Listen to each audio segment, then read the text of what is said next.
Durante o mês de outubro, o Brasil vai vivenciar dos dias 14 a 20 a 21ª Semana Nacional da Ciência e Tecnologia, que traz como temática Biomas do Brasil, diversidades, saberes e tecnologias sociais.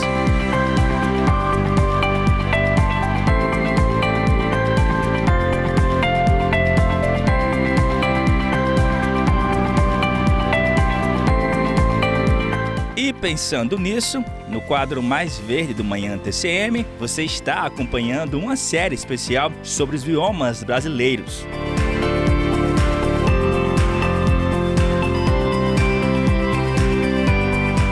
A cada episódio, estamos explorando e destacando a biodiversidade dos nossos biomas.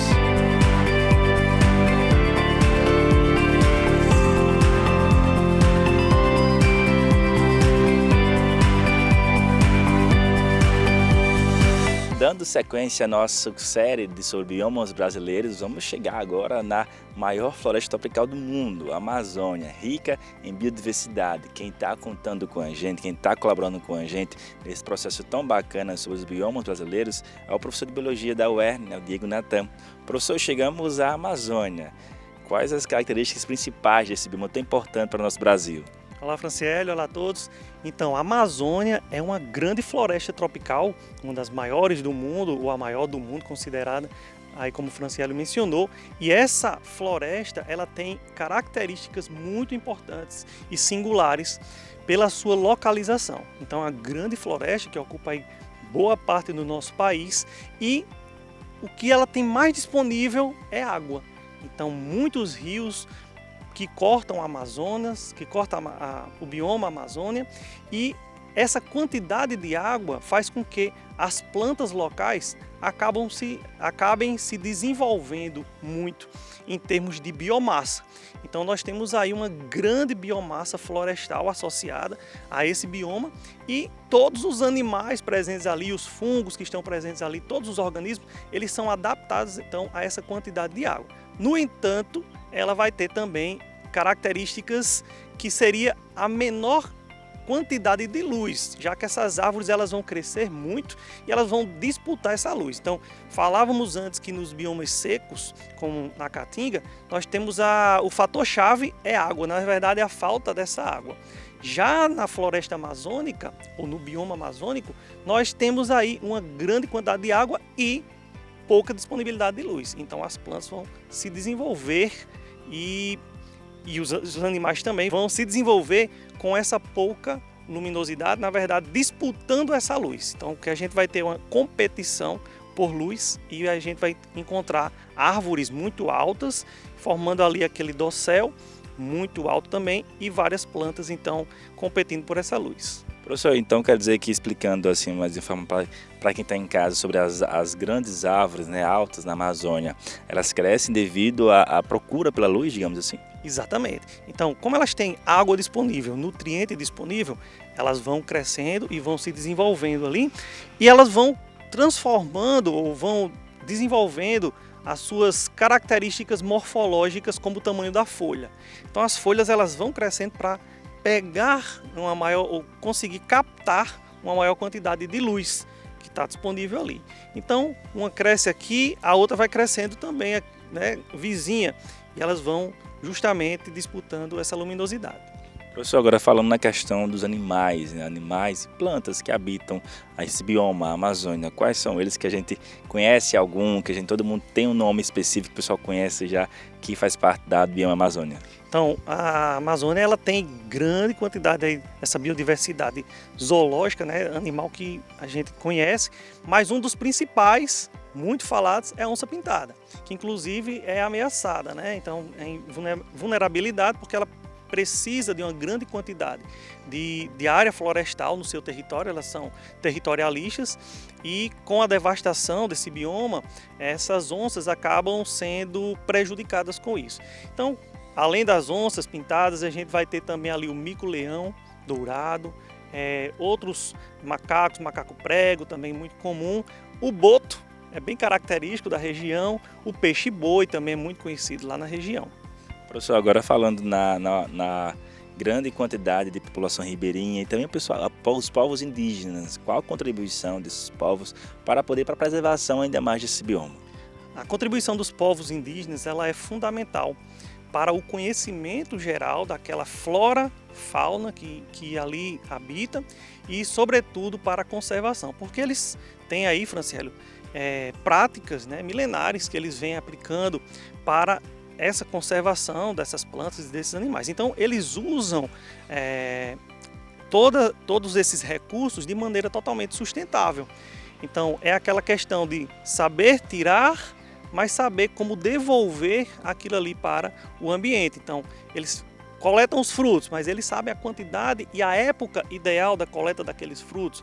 Por isso que nós, né, na universidade, estudamos ali a fenologia, que seria o acompanhamento dessa produção de frutos, de flores. Então, quando você conhece bem essa produção de flores, de frutos de uma floresta, você vai conseguir trabalhar melhor com a coleta desses recursos, sempre pensando nessa ideia de o que eu tiro vai fazer falta para alguém, no caso ali para a floresta, para os organismos que dependem daquela floresta, sabendo que ali no bioma amazônico nós temos uma rede de interações muito grande entre polinizadores, dispersores. Então tudo que eu estou retirando da floresta eu posso estar prejudicando de alguma maneira. E aí as comunidades tradicionais, os indígenas, eles sabem exatamente como tirar, o que tirar e como devolver aquilo ali para a floresta.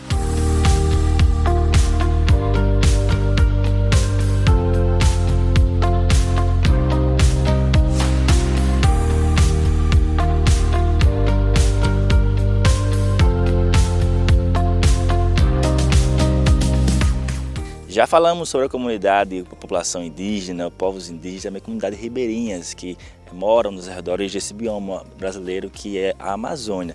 Professor, agora falando nas principais causas que infelizmente afetam a preservação desse bioma, quais são? Franciélio, é importante nós mencionarmos que todos os biomas eles têm grande importância no cenário mundial e nacional e local também. E todos esses biomas eles vão ser afetados de uma forma ou de outra por essas questões que nós chamamos de as questões antrópicas, né? Que são quando nós seres humanos estamos ali afetando o bioma de alguma forma.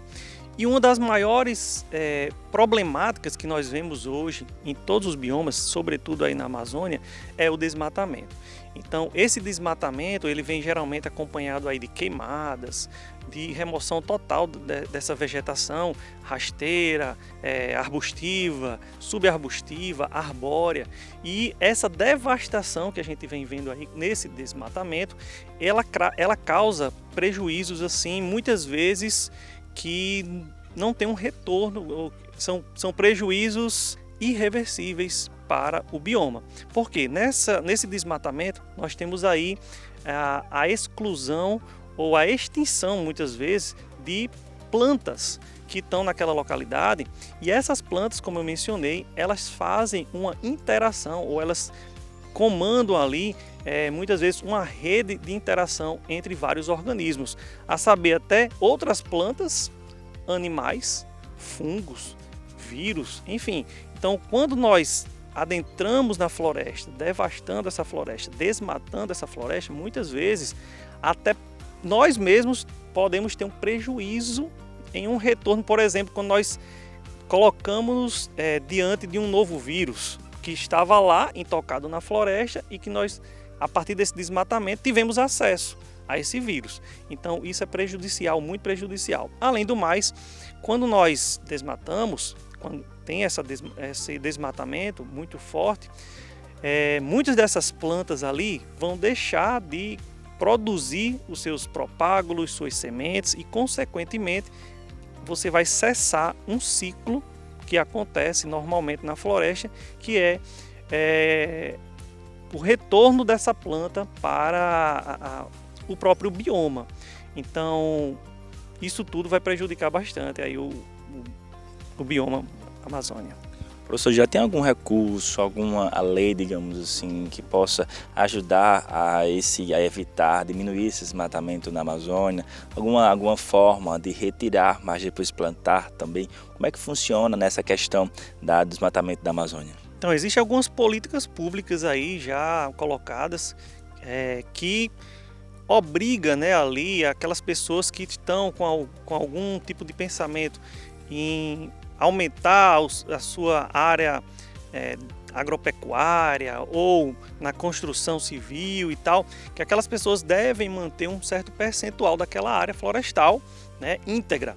Então, eles vão devastar uma área e outra área vai ter que ser conservada. Existem algumas formas também que são quando certas pessoas começam a devastar o ambiente e elas vão ter que pagar uma compensação ambiental. Então essa compensação ambiental vai ser na forma de plantio de novas áreas ou de conservação de uma nova área, e isso vai facilitar bastante aí o processo de manutenção daquele ecossistema, daquele bioma. Professor, qual a importância, né, desse bioma tão importante, a Amazônia, para a conservação, digamos, para as mudanças climáticas em todo o mundo? Então, a Amazônia, como ela tem essa grande quantidade de água, ela forma o que muita gente comenta, né, que são os rios voadores. Então, a quantidade de água presente lá e também pela própria vegetação abundante na área, nós temos ali uma contribuição gigantesca no ciclo do carbono. Então, esse ciclo de carbono que nós escutamos muito falar sobre o sequestro de carbono, o que é isso? O ar atmosférico, nós temos ali oxigênio e gás carbônico. Então, esse gás carbônico ele é retirado da atmosfera pelas plantas, que transformam esse gás carbônico em nova planta, né? Então transforma isso em estrutura vegetal. Por isso que a gente fala que essas plantas elas são sequestradoras de carbono. Então elas auxiliam a limpar a atmosfera, né? E contribuem para a reposição de oxigênio e de água no planeta. Então isso contribui bastante para todo esse ciclo hidrológico, para o ciclo do carbono, para o ciclo do nitrogênio. Então são vários ciclos biogeoquímicos que a gente vai ver aí que esse ecossistema contribui no planeta todo.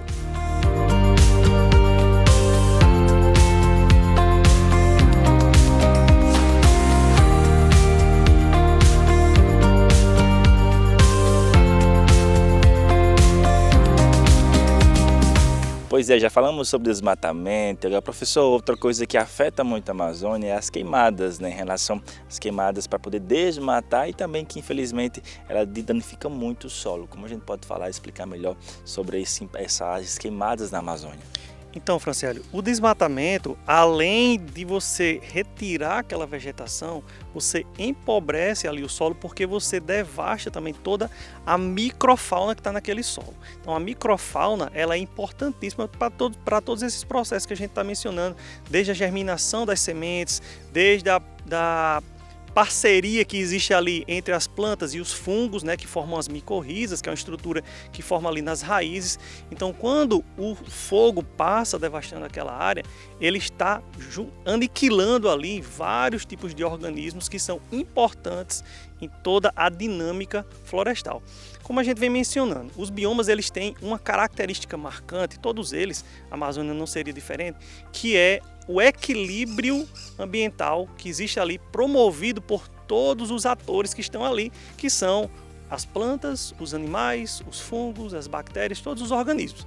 Então, quando nós colocamos algum tipo de fator adicional ali, fogo, por exemplo, a gente vai estar mexendo em todo aquele equilíbrio, devastando aqueles organismos que têm ali os seus papéis ecológicos. Então, algumas sementes não mais germinarão, algumas plantas não mais retornarão porque suas raízes foram prejudicadas, e com isso você tem ali o empobrecimento geral daquele solo e, consequentemente, os animais que ali viviam também vão fugir, muitos vão morrer, não vai dar tempo de fugir por causa daquela devastação, e com isso a gente tem um prejuízo muito marcante, muito impactante para o bioma.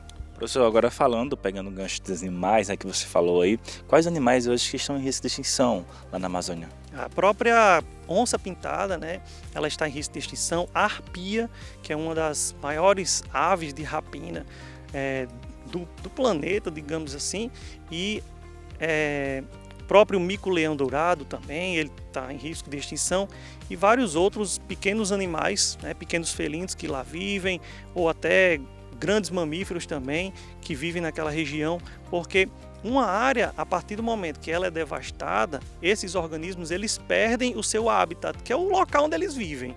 Então, imaginemos nós ali na nossa casa, tal, passa um fogo ali. Então a gente vai ser extremamente prejudicado, muita gente vai ficar desabrigada. Os animais também.